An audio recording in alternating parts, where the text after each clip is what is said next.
Assalamualaikum warahmatullahi wabarakatuh. Perkenalkan, nama saya Wani Zulwi, mahasiswa jurusan Ilmu Ekonomi NIM 19060045, Fakultas Ekonomi Universitas Negeri Padang. Pada video kali ini, saya akan menjelaskan tentang resume dari mata kuliah Sejarah Pemikiran Ekonomi, yaitu tentang Neo-Keynesian dan Pasca Keynes, yang akan saya bagi kepada beberapa poin di bawah.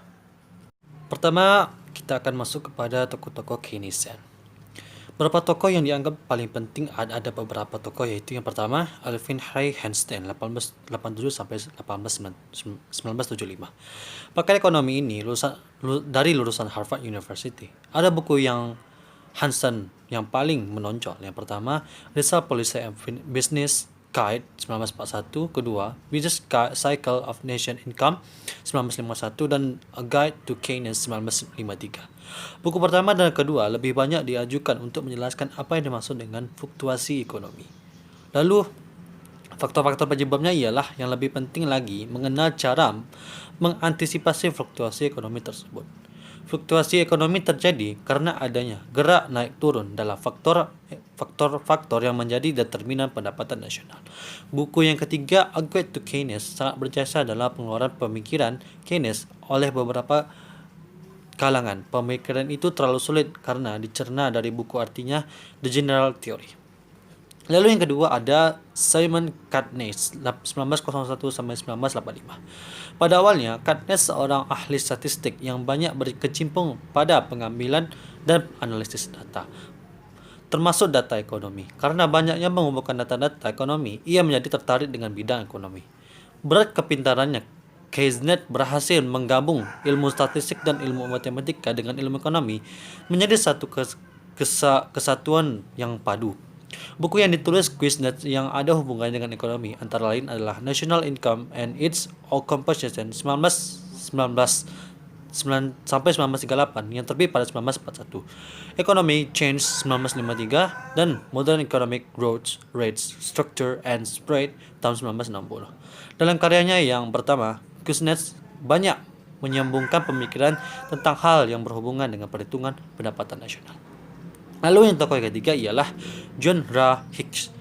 Oleh beberapa pakar, yaitu Profesor Sumitra, Hicks dimasukkan ke dalam aliran neoklasik. Namun, oleh beberapa pakar lain, ia juga dimasukkan ke dalam pendukung ajaran Keynes. Pada kesempatan kali ini, yang paling penting ialah Hicks telah ikut berjasa dalam mengembangkan pemikiran Keynes. Salah satunya sangat besar ialah kemampuannya dalam merangkai teori-teori ekonomi mikro ke dalam kerangka teori makro Keynes melalui pendekatan matematika. Hal ini dapat diikuti dari satu kenyataan, yaitu tentang bukunya Value and Capital 1939.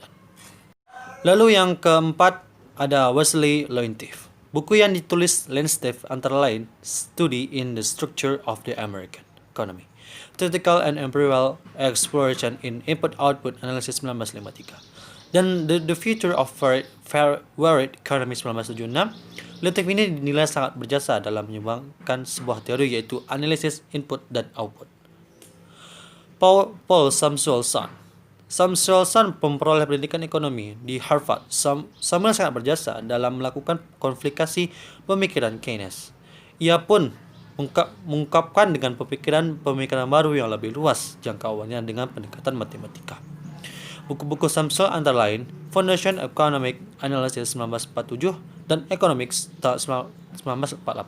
Dalam Economics, Samuel secara gamblang memperlihatkan bagaimana perdagangan luar negeri dimasukkan dalam kerangka umum teori ekonomi makro. Dalam Foundation of Economic Analysis, Samuelson dengan jelas memperlihatkan bagaimana hubungan timbal balik. Hubungan timbal balik ini saling memperkuat antara faktor pengganda atau multiplier dengan akselerator. Secara sederhana, dapat dijelaskan permintaan efektif masyarakat dipengaruhi oleh outmost investment atau investasi yang biasanya diturunkan oleh perekonomian itu sendiri. Dampak investasi terhadap perekonomian berlipat ganda karena adanya multiplier. Beratnya angka pengaruh ini sangat ditentukan oleh kecenderungan mengkonsumsi masyarakat. Makin besar kecenderungan mengkonsumsi, makin besar angka pengganti. Maka makin besar pula dampak investasi terhadap perekonomian. Yang poin kedua ialah teori gelombang perusahaan atau business cycle. Harvest dan Sumter adalah pakar yang serius dalam membahas masalah fluktuasi ekonomi. Pada masa lalu, masalah gelombang perusahaan atau fluktuasi atau siklus ekonomi telah dibicarakan antara lain Ricardo dan Stuart Mill. Namun, pemahamannya hanya sekilas, karena sudah melekatnya kepercayaan orang pada pendapat klasik yang mengabaikan bahwa perekonomian akan selalu menuju pada suatu keseimbangan dan tidak akan terjadi guncangan dalam perekonomian.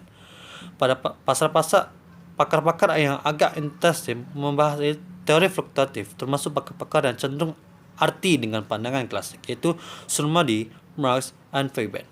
Kontroversi Marx yang paling penting tentang siklus ekonomi adalah pernyataannya tentang dua prinsip. Pertama, fluktuatif ekonomi melekat pada sistem kapitalis, sebab fluktuasi terjadi karena kekuatan yang ada di dalam sistem ekonomi. Kedua, penyebab utama siklus ekonomi ditemukan dalam kekuatan yang menentukan pengeluaran investasi.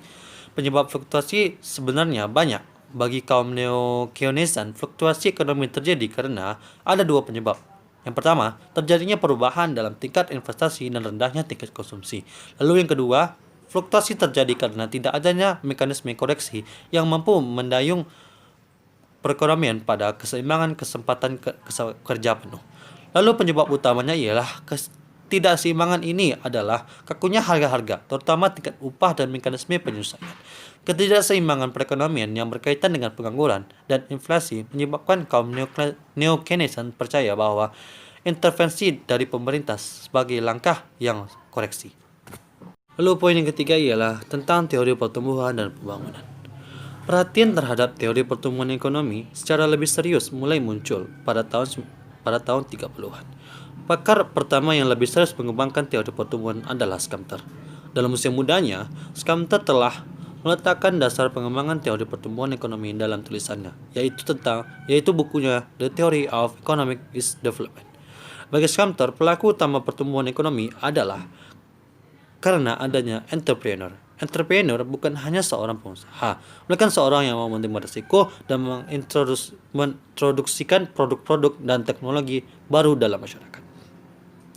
Peranan terhadap pertumbuhan dan pembangunan, terutama di negara terbelakang, semakin banyak berkat pengaruh ajaran Keynes yang menginginkan campur tangan pemerintah dalam perekonomian, yang dimana sebelumnya kaum klasik tidak memperbolehkan pemerintah ikut campur dalam perekonomian. Maka, sebagaimana diketahui negara-negara ingin cepat mengejar ketinggalannya dari negara-negara maju, salah satunya ialah jalan pintas, yaitu tentang yang percaya bisa ditempuh dengan jalan memacu pertumbuhan ekonomi dan dengan melaksanakan industrialisasi. Rostow menyatakan bahwa negara-negara berkembang yang ingin maju harus mempunyai tahap-tahap pembangunan di bawah ini. Yang pertama, tahap tradisional statis. Iptek masih sangat rendah. Perekonomian masih didominasi sebab sektor-sektor pertanian, pedesaan, sektor-sektor sosial politik dan juga masih bersifat kaku. Yang kedua ialah tahap transmisi. Iptek mulai berkembang, produktivitas semakin meningkat, dan industri semakin berkembang. Tenaga kerja mulai beralih dari sektor pertanian ke sektor industri. Pertumbuhan tinggi, kaum pedagang bermunculan, struktur sosial politik semakin membaik. Lalu yang tahap ketiga ialah tahap lapis landas. Keadaan suatu hambatan-hambatan sosial yang pada umumnya dapat diatasi. Tingkat-tingkat kebudayaan dan iptek semakin maju, investasi dan pertumbuhan tetap tinggi, dan nilai terjadi ekspansi perdagangan ke luar negeri. Lalu yang kelima, tahap dewasa. Masyarakat semakin dewasa dapat menggunakan iptek sepenuhnya. Terjadi perubahan komposisi angkatan kerja. Serikat-serikat dagang dan gerakan-gerakan buruh semakin maju dan berperan dan pendapatan per kapita tinggi. Lalu yang kelima ialah tahap konsumsi massa. Masyarakat hidup selalu berkecupan. Kehidupan dirasakan aman, tentram dan bersahaja. Lalu yang poin terakhir ialah kebijakan fiskal versus moneter. Salah satu isu yang diperdebatkan para pakar 50 tahun dan 60-an ialah mana yang lebih efektif, kebijakan fiskal, kebijaksanaan moneter. Beberapa pakar dipimpin oleh Keynes dalam diikuti oleh para pendukungnya menganggap kebijakan moneter yang dilakukan dengan memanipulasi jumlah uang yang beredar tidak efektif dalam usaha menstabilkan perekonomian. Sebaliknya, mereka percaya bahwa kebijakan yang lebih ampuh menstabilkan ekonomi adalah kebijakan fiskal, misalnya dalam menghadapi fluktuasi ekonomi. Kelompok neo-Keynesian setuju dengan kaum Libertarian yang menyatakan bahwa ada kaitan erat antara level aktivitas ekonomi dengan perubahan moneter. Namun mereka mendadak menolak pendapat kaum monetaris bahwa perubahan dalam jumlah uang yang menyebabkan naik turunnya pendapatan nasional dalam menghadapi inflasi. Kelompok neo-Keynesian lebih suka menguraikan kebijakan pendapatan baik dalam bentuk intervensi langsung maupun tidak langsung dalam mengatur tingkat harga-harga dan upah lewat insentif pajak. Pemikiran ekonomi pasca Keynesian lebih berupa kumpulan-kumpulan ide tetapi tidak dipromosikan secara sistematis. Dampak kehadiran mereka memang ada, terutama dalam penelitian ekonomi, tetapi pengabdian dan balikan penolakan mereka tentang rasionalitas dan perilaku maksimasi pada pelaku ekonomi membuat mereka agak aneh dengan profesi aliran utama yang mencoba mendekatkan pemikiran ekonomi makro dengan ekonomi mikro. Mungkin sekian penjelasan saya tentang materi dari sejarah pemikiran ekonomi, yaitu tentang Neo-Keynesian dan pasca Keynes. Jika ada salah, saya maaf. Assalamualaikum warahmatullahi wabarakatuh.